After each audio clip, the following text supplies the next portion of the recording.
नाविका जी, सबसे पहले तो मैं ये कहना चाहता हूं कि यूपीए 1, यूपीए 2 हम लोग सुशांत सरीन जी को सुनते थे और बहुत सीखते थे और एक बहुत इंडिपेंडेंट भारत की तरफ से बात करना। लेकिन आज इतना लो टाइम में भारत में हमारे सामने कि सुशांत सरीन जैसे ग्रेट आदमी को बीजेपी आरएसएस का कूड़ा साफ करने के लिए अपना समय लगाना पड़ रहा है। दैट्स वेरी शेमफुल सुशांत भाई, ये आपका काम नहीं है। नंबर 2, देखिए, प्रधानमंत्री जी को पूरे देश ने जो शक्ति दी, पूरा मुल्क जैसे खड़ा हुआ, आदरणीय एलओपी राहुल जी खड़े हुए, माननीय अखिलेश जी खड़े हुए, हमने कहा कि एक बड़ा फैसला लीजिए। फैसला लेकर जितने भी टेररिस्ट कैंप्स हैं पाकिस्तान के अंदर, धुआं निकाल दीजिए, उसको नेस्त नाबूद कर दीजिए। लेकिन प्रधानमंत्री जी ने पूरे देश का जो कॉन्शियंस था उसको फेल करने का काम किया। हमारी फौज को आगे भेजा और आगे भेजते हुए 24 घंटे पहले, according to JD Vance, according to Marco Rubio, according to Donald Trump, America के जो सदर साहब हैं, 24 घंटे से भारत सरकार का वो कौन सा आदमी था जो डील कर रहा था जंग को रोकने का, सीज फायर का, जो अमेरिका के सदर ने अपने ट्वीट में लिखा।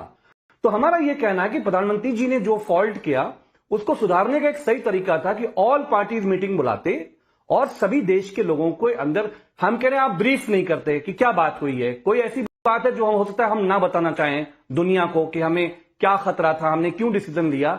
अगर ये बात आप राहुल जी के से, अखिलेश जी से आप बैठ के बात करते तो ऑल पार्टी मीटिंग में सारी बात खत्म हो गई होती। लेकिन प्रधानमंत्री इस देश के लोगों को, विपक्ष को, एलओपी को कुछ भी नहीं समझते हैं। ऐसी सूरत में आज भी जब अखिलेश यादव जी उनके साथ खड़े हैं, तो हमारा यह कहना है कि जो हमारा ये विदेश मंत्री है जयशंकर जी, तो ये अगर डील कर रहा था 24 घंटे पहले, या प्रधानमंत्री जी डील कर रहे थे, ये भारत के लोगों को नागवार गुजरा है। और अगर अभी भी आप चाहते हो कि देश को इकट्ठा करो, प्रधानमंत्री जी को आपको नागवार गुजरा है या भारत के लोगों को नागवार गुजरा है? और हम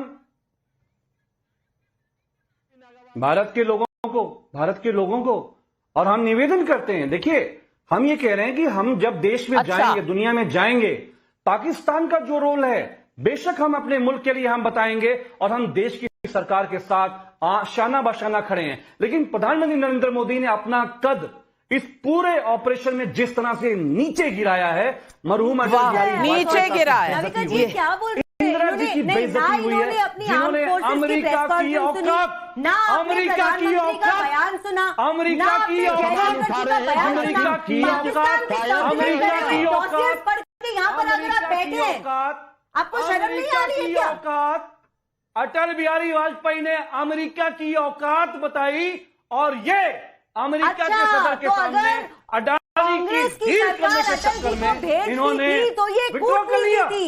आज अगर मोदी सरकार कहती है कि भारत एक है और भारत की हर पॉलिटिकल पार्टी का रिप्रेजेंटेटिव दुनिया में जाएगा और भारत की बात बताएगा, तो यहाँ पर आपको आपत्ति हो गई। नविका जी, मैं बताना चाहती हूँ किस तरीके के लोगों का नाम कांग्रेस ने भेजा था।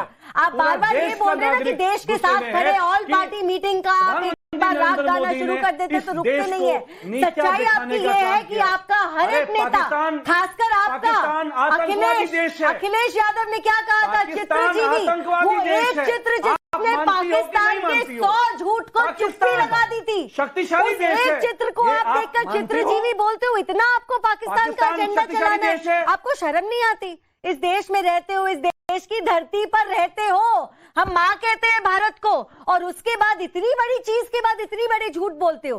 पहले तो मैं आपको बता दूं, और ये बोलना जरूरी है, जिस चित्र के लिए आपने चित्रजीवी कहा, उस चित्र के बाद पाकिस्तान के झूठ पर पूर्ण विराम लगा, और तो और पाकिस्तान ने ऐसा ही ड्रामा रचा। हाँ, वो अलग बात है कि उनके प्रधानमंत्री के पीछे कोई मिसाइल नहीं खड़ी थी, पेपर चिपका रखा था, उसकी तालियां बजाएंगे।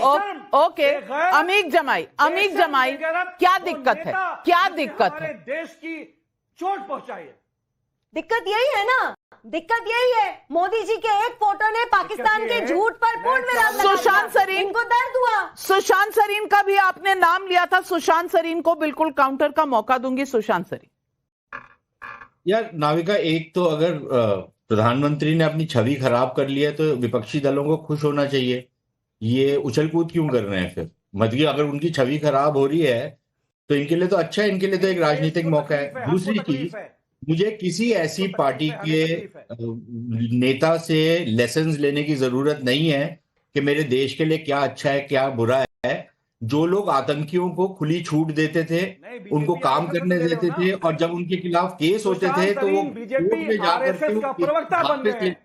बीजेपी आरएसएस एक का ऐसी प्रवक्ता पार्टी के लोग मुझे नसीहत ना दें कि क्या नहीं करना चाहिए। मैं इतने लो हो गए हो, इतने नीचे हो गए हो, बीजेपी आरएसएस के लिए बैटिंग कर रहे हो। सारे देश को पता है, सारे लोगों को पता है इनकी क्या राजनीति है और ये किस घटिया स्तर पे उतर करके राजनीति बीजेपी के लिए बंद करो पहले। ये रेपिस्ट को भी सपोर्ट करते हैं, ये आतंकियों के भी बंद करो पहले, ताकतों के समर्थन पे भी खड़े होते हैं, गुंडागर्दी भी इनके समर्थन से होती थी, सारा कुछ इनकी पार्टी का कराधर है। इनसे मुझे कोई नसीहत, कोई लेक्चरबाजी की जरूरत नहीं है।